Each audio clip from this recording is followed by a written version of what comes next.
barnaamijkan la magac baxay kobcinta nabadda wuxuu soo bilowday si ficil ahaana sanadkii hore ee 2015 waxaanu tagnay magaalada Muqdisho halkaasaan ka soo fulinay jaamacadda Muqdisho University aad iyo aad runtii u ahaa naajix ama mid guuleystay buu mataqaana ahaadeen waxaan la soo laabanay farxad iyo dhiirigelin iyo wanaag badan runtii aan soo aragnay baahi badan inay jirto waxaanu bilownay markaan soo laabanay wacyigelin jaaliyadda Soomaaliyeed ku nool Australia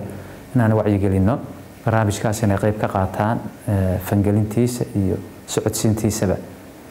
marka deeqdii aanu ka helay Soomaalida iyo taageeradoodii iyo ducadoodii baanu ku baxnay bishii January waxaanu ku kulannay aniga iyo Khadija magaalada mataqaana Dubai airportka iyadoo London kan timid anigoo ka imid Melbourne saacado yar baan wada joognay aad baan runtii u daalanayn waxaan u sii gudubnay Nairobi waxaan ku hakanay 3 maalmood oo ah istiyaarin 3 maalmood ka bacdi waxaanu u duulay Hargeysa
barnaamijkani waa barnaamij aan muddo soo wadnay wuxuu ku saabsan yahay kobcinta nabadda isku soo dhawaanshaha daris wanaag iyo nabadeynta ummadda Soomaaliyeed meel kasta oo ay joogaanba marka jarayn noocaas aan bixinaynay waxaanu siinay 16 arday oo isugu jira wiilal iyo gabdhaba mataqaana waanu siinay shalay baa la soo xiray aad iyo aad yaan ugu bognay waxaan islaahay waxaan anagu ka faa'iideysanay yaaba ka badan waxa inaga faa'iideysteen in nabadda laga shaqeeyo waxa kamid ah kow inaad joojiso waxyaabaha xun dadka loogu yeereeyo waxyaabaha dadka ka cadhaysiinaya in nabaddu ay wax walba ka macaan tahay ina iimaanka iyo amniga la horeysiiyay in badan baan soo dhiganay sida loo xaliyo mushkilad ama khilaaf loona gaaro nabad waxa inta badan dadka khilaaf kaga shaqeeyay inta maskaxdooda in bedel ay muhiimada saari jireen laakiin maanta waxa bartan sanani in qofka qalbigiisa la bedelo qalbiga oo ah barta qofka binaadamka loo marayana ay tahay hab asluub diiniya waxyaabaha igu yaabka badnaa waxay markaan taksigiisa soo qaadanay boorsooyinkii aan jiidayay ani iyo Yusuf aan soo soconay aan soo qaadanay waxa la yiraahdaa dumarka waa xushmo meeshan waa laga xurmeeyaa ina wax qaadid ma ahan waa ragga shaqadooda marka adiga laguma talagelin ina boorsooyinka xamaaligooda qaadid waa أنا بالي واحد مالي جرينا إياه كل بقف كتاكسي لا بقف كهوتيل كجوجا actually أنا بالي باري جري هذا أنا كنت بروح لما تفرج حرمها وحيدهن بورصة لقينا قاعدين معهن waxyaalihii Hargeysa aan ku aragnay waxa kamid ah runtii soo jeetay xoolaha iyo magaaladii abaarta is dhex socdaan waa astaan runtii nabadeed weeye oo runtii qurux badan waxay xasuusay noloshaydii hore ee baadiyaha aan mataqaana ku soo koray kusoo caqliyeystay oo runtii nabadda aad iyo aad mataqaana wala xiriirtay mawduucani aad ugu duwanaa horta mawaadiicdan kale nala baro kastaan fursad u helay runtii qof Soomaaliyeed oo fahansan la soo noolaaday jecelaystay inuu dadkiisa wax kula soo noqdo laana waa fursad aad u qaaliya ma aragna dad nala sheergareeyay aqoontooda khibradooda waqtigooda horta waa runtii waxaan ugu mahadnaqayno qofku markuu aqoon barto isma dhaafiyo laakiin waxaynu sameynaa waynu shaqay ku raadsanaa iyo talo shaqada ma buuxin kartaa laakiin inuu tusaale kaga qaadano Yusuf iyo Khadija kale inaguna ku tadawucno in maalin jaamacadda section qabano iraahno khilaafku waa waxa habkaas loo xalliyaa dadku markay meelooda joogaan kolay inta conflict u yimaada amba conflict of interest ahado ama mid kale ahaade inaad ku xalin kartid adoo isticmaalay anagoo isticmaalay techniques-kii halkan aanu ka baranay oo ah life practical toolkit la siiyay oo leeyahay isticmaala naftaada oo isticmaal gurigaaga oo isticmaal ummadda oo isticmaal qaranka oo isticmaal meel walba oo isticmaal anagu waxaanu ballan qaadan anagu isku duugano gurooga wixii aanu halka ku baranay ee ahaa toolkiina la siiyay inaanana galaaska intaanu kaga tagno halkaas sida Soomaalida halka dhigin laakiin aanu gaarsiin doono meel kasta oo looga baahan yahay ما شاء الله aniga aad iyo cajabiyay example-lada tusaale kasta oo nasiisan waxaad integration u sameynaysin diinteena iyo sunnihii rasuulkii axaadiistii oo daily basis loo isticmaalay intii tababarkan ugu jirnay tababarkani محمد عن سوق كلمة كوبون سوق كوبي كرو لكن وكي نورش شيء عن فعي ومدنا فعي وبالله التوفيق. ما شاء الله. هذا هبين كوجه رئيس مركز إيماني هوتيل كي أنكتكني وان لقيني إلا iyadoona aanan dareemaynin cabsi nabadana aad u sugnayd marka waxaan dhihi karnaa meelaha kale ee nabadda xoogaa ku yartahay way kaga dayan karaan arintan ay ku gaareen nabadda reer Soomaaliland isku soo dhawaashaha isjaceelka wanaaga iyo in peace qofka naftiisa inuu nabad kula noolaado qofka markuu naftiisa nabad kula noolaado environmentiga actigiisa ama dariskiisa ay nabadda way la dareemaan marka trainingka wuxuu socday muddo 5 maalmood ah wax aad iyo aad loo taaban kara ayaa ka soo baxay dadkii trainingka ka soo qayb galay waxay ahaayeen rag iyo dumar isugu jira shahaadooyinkoodana aad u sareeya ilaa ay masterka haysta dad shaqeeya dad ay niyad wanaag aad iyo aad aga muuqatay aad bay noo soo dhaweeyeen waan ku faraxsanahay waana ku soo noqon doonaa mar dambe hadii ilaa yiraahdo barnaamijka aanu wadnay nuxurkiisaba waanu kala kulannay airportka laga soo bilaabo sidii nalagu soo dhaweeyay Cigaal International Airport markaan ka soo deganay oo dhir jaamacaddan u soconay waxa la yiri professor go to the university madaxa ma taqaana nala salaaxay markaan nabadgeliya ay ma taqaana ka tarjumaysay soo dhaweyn baan la kulannay shacab jecel ummadda Soomaaliyeed dareen Soomaaliyeed oo nabadgeliya ku jirto oo ay ku jirto hufnaan oo deep ah oo aan ahayn waxa la iska doonaya laakiin deep down ah yaanu ardayda kala kulannay shacabka kala kulannay wadooyinka aan maraynayna aanu kala kulannay marka nuxurkii barnaamijka dhisidda ma taqaana nabadda iyo isku soo dhaweynta ummadda Soomaaliyeed nuxurkiisa ummadda waanu kala kulannay jacayl dheeraadaan u qaadnay waana u soo noqon doonaa Hargeysa iyo Hargeysa University iyo ardayda meeshan aan kula kulannayba waxaanu soo aragnay bulsho dadka deegaankaasi oo arka nabaddu ayagu inay keensadeen dadka shacabka caadiga ah dawlad bas inaysan keenin laakiin dadka shacabku inay keeneen kuwa maqaayadaha ka shaqeeya taksiilayaalka maqaayadaha oo dadka guud markaanu tagano waxay leeyihiin nabadda anaga keensanay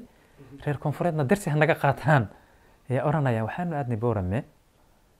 baaburkii baa wuxuu naga galay ma taqaana meel waadi ah ama wabi ah iyo naga galay bacaadka qof kasta oo baabuur wata ama jidka mara uu noo istaagiseen idin caawiya dad waxaanu soo aragnay ku faraxsan inay is caawiyaan oo iskacan qabtaan oo la dareen bulshadeed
damiyay wuu garan hayaa dhulay qaboojane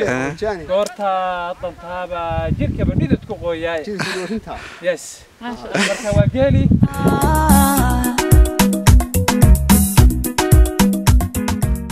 jaamacadda loo yaqaan mataqaan Camud University 1950 iyo labadii ya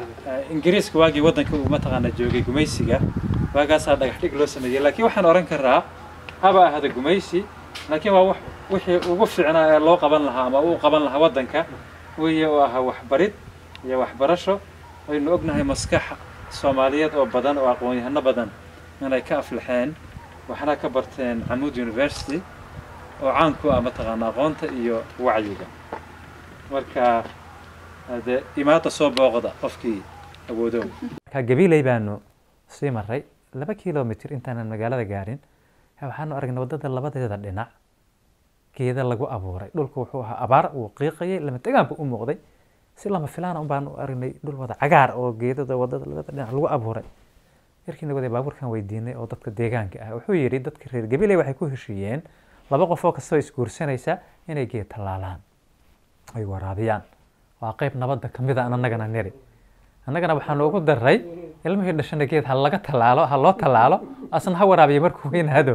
waxyaalahaas oo dhan waxaan ku tusinayaa nabad mid kale cajiib kale ee runtii soo jiidatay waxay ahayd barnaamijka nabadana aad ula xiriirta markaan u sii soconay Boorame yaa waxaanu aragnay calamo guduud ah oo wadada hareeraheeda meel qoysas ay degan yihiin iyo aqal iyo mataqaana ama shaah lagu cabiyo ka wada taagan marka waanu weydiinay maxay yihiin iyo dhagax dushiisa maxay yihiin baan calamadan waxa la yiri xisbiga mucaaradka ah taageerayaashiisa weeye okay waxay ku tusinaysaa bislaansho siyaasadeed nabad bay ku tusinaysaa in qorigii hal tallaabo sare looga qaaday maskaxda xaggeeda loo tallaabay okay meel waxaan aragnay wadada ka fog calan ka taagan waxaan dhir meesha bal aan fiirino waan tagnay waa aqal Soomaaliyeed oo reer baadiye ah oo sidii u dhisan mataqaana wixiisii wato oo reer baadiye oo malaha bila ka hor soo degay lagu dayray oo xoolihii meel ku xareysan yihiin waxa jooga ninkii iyo xaaskiisii iyo caruurtiisii marka waxaanu niri muxuu yahay calankan meesha kaaga taagan waa qoys kaliya reer baadiye oo reer guuraa waliba wuxuu yiri anu xisbiga la yiraahdo wadani yaan taageersanahay marka codkayga ayaan rabaa inaan buu yiri markan kadeeta aan ku cabiro waxa aan ahay anu ma rabo qori inaan qaado marka barnaamijka nabadda runtii qayb weyn ayay ka tahay marka in ay dadka deegaankaasi u dhaqaaqeen fikrad noocaas ah runtii waxaanu aad iyo aad ugu farxnay ahayd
Nobody